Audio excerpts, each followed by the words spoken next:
Hey, John here. Let's look at the changes I made since last time. The goal here is to add some cache logic to the SD card read routine so that we don't have to spend a lot of time reading SD blocks if we already have the data in our SD buffer. I'm going to read this backwards. Let's start from the bottom and go up because I've added some save areas down here, and then we can look and see how I use them in the code above. So, first thing we did is I want to remember the CPM track number that I last read into our BIOS as debuff down here. Okay. And I've added some notes. The initial value of the data in our SD block read buffer is garbage. Okay. And the initial value in our track number save area is also garbage. Now I've got another variable in here, a 1-byte flag that is equal to 0 if the data in the buffer is not garbage, and the track number up here is not garbage, okay? So this is valid when the SD value flag here is 0. So when we first load the image into the RAM, I'm going to initialize this to FF, which means that the SD buffer contents are invalid, and the track number stored in this value up here is also invalid. Okay. Now let's look how this is used. Up here at the top of the diff, we will see in a minute, this is part of the boot code, the cold boot code. Now, this is unnecessary because we initialize it to FF. 0 means valid in this variable right here, but I'm going to purposely set it to 1 in the cold boot code right before the cold boot ends up going to the CPM startup routine, okay? Then down here, we'll see in a minute, this is in the the BIOS sector read routine. Okay, so what we're doing here is we're going to verify that the valid flag is in fact 0, and the track number in the BIOS SD buff track variable that we store down there, if this thing equals the track that we want to read in terms of the CPM track number, okay, that's what we're going to store in this variable here. You might argue it makes more sense to store the block number in there, but we'll see that the SD block numbers aren't really useful for this purpose until we get to the point where we start using all these extra memory banks as cache areas. So for now, all I'm going to do is store the CPM track number into this 16-bit save area here, okay?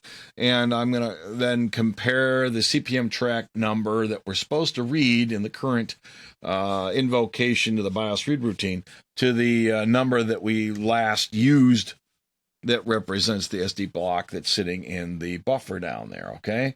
If they all match and the valid flag is true, which means 0, then we will skip the reading of the SD card completely and go directly to the completion logic that the SD card normally would go to if it successfully reads, okay? Now I threw in an extra little printout here, a little debug routine. If we're going to actually read the SD card, okay, this is where we go. If the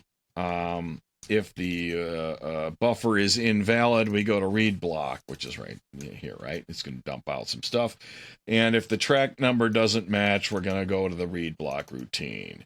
And if the other half of the track number, since this is a 16-bit value, doesn't match, we're going to fall through to the read routine. Okay, so what we're going to see then is a message printed out that tells us when we have a cache miss. Now, this is going to be hugely useful because we don't really know if our code's working or not. I mean, we get kind of a feel for it because it'll run 4 times faster than it did last time. But we don't really know, okay? So I'm going to go ahead and print this out every time we're really going to access the SD card, and it won't print it when we reuse our buffer, okay? So what happens if we're actually going to read from the SD driver? What we need to do is remember what we read into our local buffer. So we're going to have to store the CPM track number here into the track save area. Okay. Then we're going to zero out the accumulator and set our flag to 0 to remember that the track number here and the data in the SD buffer itself is valid. Okay.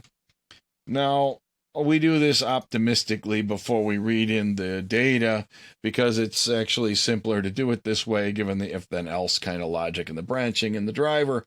If the code ultimately fails, what happens is that's what happens down here. Again, we'll look at this in the context of the actual BIOS in a minute, but just so we know what to look for here, right? We can see that when the read has failed, we've seen this before, and we return a 1 back to CPM, I'm going to go ahead and poke that 1 back into the flag to mark it as invalid so that we don't accidentally use the data after a failed read, okay? And then we've already seen this down here. So let's go ahead and look at the source and the bigger picture here. So it starts up here with the boot code. This is where we zero out the 0 page. And here's this first line of code here, all right? This is redundant since the it's hard-coded. Here's the bottom of the file here. We hard-coded that the SDBuf value field to all FFs anyway.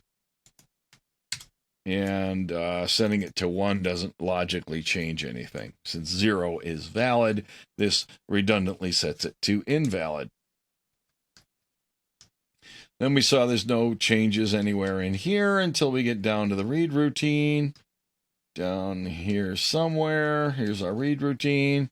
Our usual BIOS has been entered. It starts up the same way as it always does. And then we get to this new code right here. So now last time we saw, this is where we save our stack pointer and use our own local custom stack. We get the HL register set to the track number that has been previously set from the BIOS. And before we used to fall right down into here. So this is where all the new code is. Okay, and we just simply ask if the flag is 0 or not. If it's not 0, then better read it. Okay, and then we ask, is the least significant byte match the L register from the track number, right? And the most significant byte matches the H register. If all that is true, we fall down and go directly to the SDOK logic down here, okay, which is the same as what we saw before. No changes down here, okay? If it is not the one we're looking for because it's invalid or otherwise, you just saw, we come down here, print the cache miss message, and then we have to save, this is our optimistically saving the CPM track number, and we zero out the valid flag to make sure that subsequent calls in here will reuse our buffer. Okay, no changes to any of the reading code at all. The only other thing in here is this one line right there, because we optimistically said up here that this is the track and we know it's valid up here before we even tried reading it. You know, if it turns out the read fails, we need to invalidate our buffer, okay, as part of the rest of the failure logic down there. And then down here at the very bottom of the file, as we saw, is where our new flags and stuff are. Okay, so that's all we need to do to speed up things a little bit. So let's go ahead and run this. What did I do here? Hang on a minute. Did I set the, retro.asm, if I could spell right. Okay, our debugging is still 0. Okay, so let's just go for the gold. Why not? And then hope it works, and we'll see what's going to happen. Now, last time, as you remember, if I want to reburn the SD card, what I did is I built a whole file system and all kinds of other stuff, and, you know, took the retro bin and I padded it with E5s and made the entire disk image in the file system helper scripts and stuff like that over here. Oops. All right, you can come over here and rebuild the disk and load Adventure and whatever other cpm.com files and other stuff you want on the drive.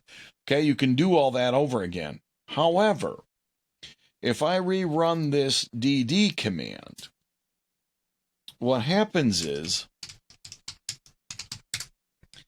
I'm going to copy this retro bin file, and this is only this big. It's less than 16K is the key here, okay?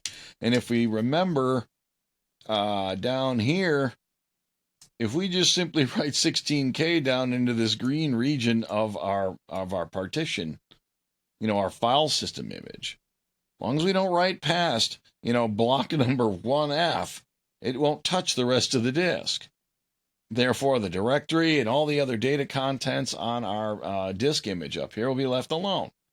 So, do we really need to do the full-on rewrite? No, we don't. We can simply just rewrite the retro binary and know that we're okay.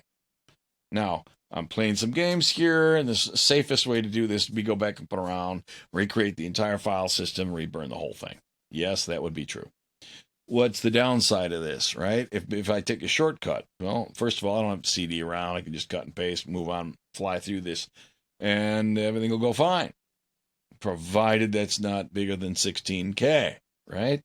Now, this won't be bigger than 16K, because if it is, that means that we had that wraparound at the end of the file, and I check for that down here. This error would have gone off, theoretically, right? Then the compilation would fail. We would know, is my point, okay? What's the other thing that's wrong with just poking this thing in there and blindly going on our merry way? Well, the other thing is that it won't pad the remaining sector data starting at the end of this retro binary up to 16K with all those E5s, okay? That's okay, provided that you don't count on them being set to E5. So I'm going to go ahead and be lazy, and I'm going to do this just because it's faster. And then I'm going to reboot. I'm going to keep in mind that if I look, I might find garbage at the end of the BIOS image after the SD card is loaded into RAM. So we loaded up, you saw these dots go, and after the last time, you saw it took a lot longer to get our prompt. Okay, let me reset it again. 1,000, 2, 1,000, and we're there, okay? Just under a second, I'm counting fast, right? So this thing really does seem to be doing the right thing, and it should run faster than it did before. If we try to run DDT now, that seems a lot faster, right? Now, let's see what's going on with the end of RAM to see if that's still okay. What's this? So, at the end of our stack, at F653, is where our BIOS ends. So let's look and see what's going on up there. F65, let's just go X650, right? So you can see there's A5s in here, not E5s. And let's do it, all right? So look at that. So what happens here is, oh, there's our 55s. That must be our stack. But that doesn't make sense either. Where is our stack, right? Our stack starts at F613. And yet we've got some weirdness going on down here, right? So why do we got these going on over there? Well, that's probably because when I was doing debugging and some other stuff, the retro BIOS image may have been larger, then I did some other code, and then it might have shrank down and been smaller. So this is garbage. Okay, this is definitely garbage that comes after F653. It should have been all set to E5s down here. So this is what can confuse you if you know better. I'm air quoting here while I'm in this studio. If you know better and you just do your simple your DD command, right? So be careful. You know, if you take a shortcut, you might have garbage data in your disk image after the end of the retro BIOS. But that's perfectly fine, right? We did not yet fix the warm boot functions, so that's what happens on a warm boot. Same as last time. We do a stat. This thing, it just seems a bit snappier, right? Now, that could all be psychological. Let's make sure that this thing is really using our cache. Now, if I set the debug level to 1, now remember what 1 means. 1 means only show me the stuff that's under development, or more accurately, show me the dumps that come out when I've got greater than or equal to 1 in here.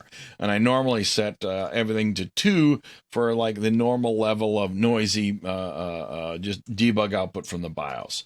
So this is only going to show me these routines here. When I call the read, it's going to say read has been entered. And then down here, it's going to say I have a cache miss if I actually do the SD card read down here. So if we recompile this and we reprogram our SD card, and we reboot, and we should see our debug again. Okay, now we got 2 sets of lines coming out of here. All right, we know that when we first boot up, it reads the entire directory in order to build up the allocation block table. Well, look what happens here. The first time it comes through and it says, I want to read disk 0, track 20. We know that's the beginning of where the directory is. Sector number 0 into our, our directory working area. So we have a cache miss, and that makes perfect sense because when we first booted up, we set the cache valid flag to 1, meaning that no matter what sector or block or track it wants to read, it is invalid. So it forces it to go and actually read from the SD card. We have a cache miss, okay? Later on, it says, I want to read some more, please. And it's going to use the same track because it's reading 1 sector at a time, and that makes sense. It's going to read track 20, 0, 1, 2, 3. Well, these 3 times it read, it did not talk to the SD card at all. Then we finally get to the next sector, and then it moves to the next track number, or the next SD block number, as we know, and sector 0 on there. Well, again, we have a cache miss, and we go on, and then we have 3 hits. Miss, 3 hits, unmiss, so we're going 4 times faster. In terms of the SD card overhead, which is arguably the slowest thing that we have to deal with, second only to printing time, right? So while it's debugging, obviously it'll take some time, but we can clearly see that the number of cache hits is 75%, right? So that's pretty good. So we're going 4 to 1 faster. So if we do a directory, we can actually see what happens here. It wants to reread sector 0 on track 20, and it had just been reading 3F, so it has to redo it and miss the cache. But then once it got that, it can dump out a couple of things, because you can see over here it's talking about, I guess I got line wrap turned off on this particular terminal emulator, but it is not missing the cache. So it gets it reads a couple of times here successfully. Then it has a cache miss here, followed by some more successes, and so on. All right, so let's go ahead and do a stat star.star and see what this is going to do. So if you watch what happens when a program runs, the debugging overwrote my typing. There's a little minor annoyance there, right? So what happens is when I ran the stat command, I had to load the transient program off the disk. So it has to go in the directory and scan the directory looking for the stat command. Okay, so it's read the first block, and it read all 4 of the sectors. I'll bet the stat command is in that 4th sector right there. You can verify that. I'll leave that as a exercise to the viewer if you want to look closely. I'll bet anything it's in there. And I'll bet anything that its first allocation block maps to track number E8, okay? And you see it down here, and this is reading the data that is the COM file itself. It's loading the stat command data into the transient program area from the data region of the disk on these tracks. And you can clearly see it reading the sectors in order 1, 2, 3, 1, 2, 3, 1, 2, 3, and so on. Then down here, this carriage return is printed after the COM file has been loaded. And you see it go back and reread the directory again. Well, this is the stat command going back and reading the blocks that comprise the directory so that it can print out this report down here saying here's all the files and here's how many bytes and records all those files use. All right, so this all makes perfect sense. And the beauty is that we can clearly see that quite often we have cache hits rather than misses. Only 1 out of every 4 actually go out and talk to the SD card.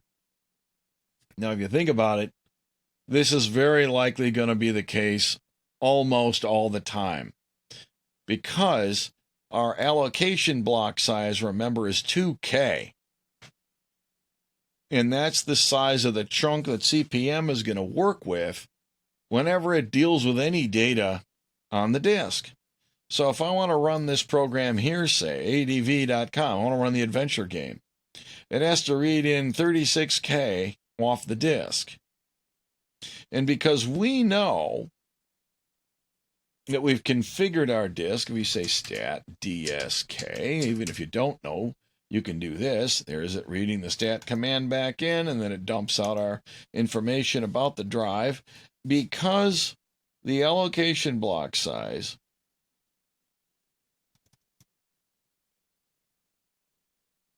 is set to hold 16 sectors per allocation block, right? That's your 2K. Then what happens is when we read the adv.com command, if we scroll back up here, it's going to read in those 16 sectors of data on each allocation block when it's reading in this 36K. It's going to do that 2K bytes at a time. So if we run this right now, what we'll see, it'll see the same pattern. No matter how fragmented our disk gets and scatterbrained where all the parts of files are located, it will always do it in chunks of the allocation block size, which means we've got these 16 records, 16 sectors at a time in order will be read to run these programs, which is going to mean we're almost always going to see the pattern you see scrolling by right now, where we're going to get only 1 out of every 4 actual sectors will cause the SD card to be accessed. All right, so it just loaded all of the adventure program. Okay, and you can see hiding in here the same stuff we saw last time. Oh, hello, welcome. Would you like instructions? No. So I said no. And what's it doing now? It's going to go read its data files to find out, oh, what are all the names of all the rooms, and however the program really runs. Now we see a little more randomness. Okay. Yeah, it's going out to track 18F to read a sector. Okay, that's great. Then it goes to 16F and it reads what? 1, 2, 3 sectors, and then it goes to 70 and reads a couple of sectors, right? Or only 2 this time. And now it's jumping around a little more. Okay, this is just because that's how the data is stored in the giant data files that Adventure uses. Right? It didn't use a good sense of locality, I guess, to maximize the cache hits. But that's all right. It will probably quite often go in chunks like that. So let's say what? Building, to go into the building.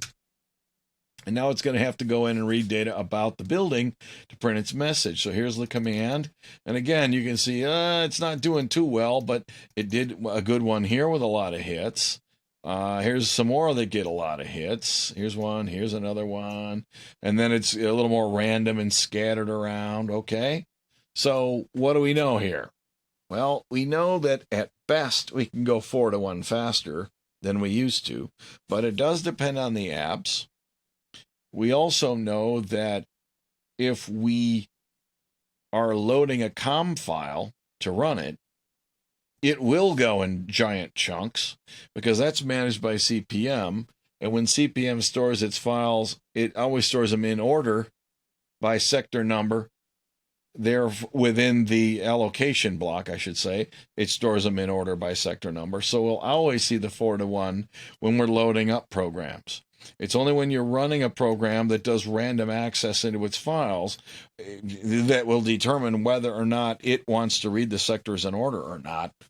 And that will dictate our total performance when the apps are actually running and using its random data, okay? So that's all we need to do to add a simple bit of cache logic. Now, it'll be a little more complicated if we want to use all these extra banks of SRAM that we're not currently using for anything right now. And by that, I mean, you know, if you've ever read anything off the SD card, remember we have like a 0.5 meg of RAM here. And even right now, if we read every single file in the entire file system, it wouldn't even be a 0.5 meg. Simply because we don't have that much stuff stored on our disk right now. But at a minimum, we should be able to keep all the directory blocks into some many caches inside here. Okay, and other programs like Adventure that's randomly scattering around reading its data files.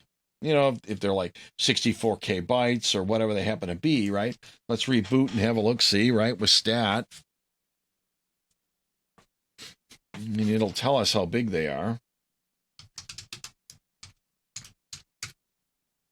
So after a while, if we're running the Adventure program, okay, so it has these data, PTR, whatever these things are. These are probably like indexes with pointers in them. Wouldn't surprise me at all if these are indexes and data files, right? Well, look what we got here. 34K plus 4K plus 68K plus 18K.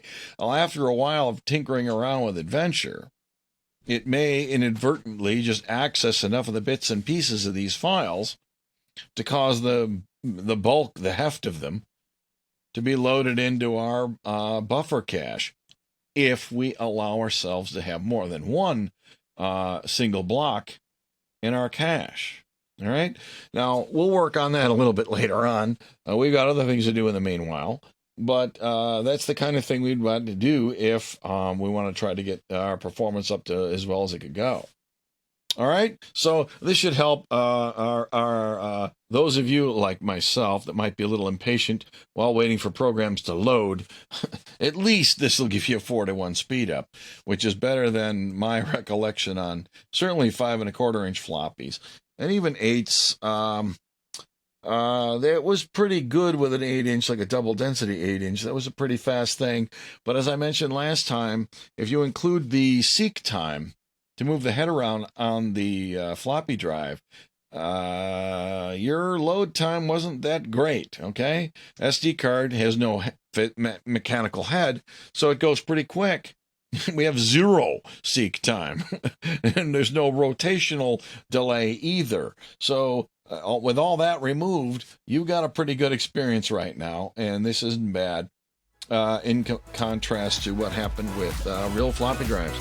So, thanks for watching. See you next time.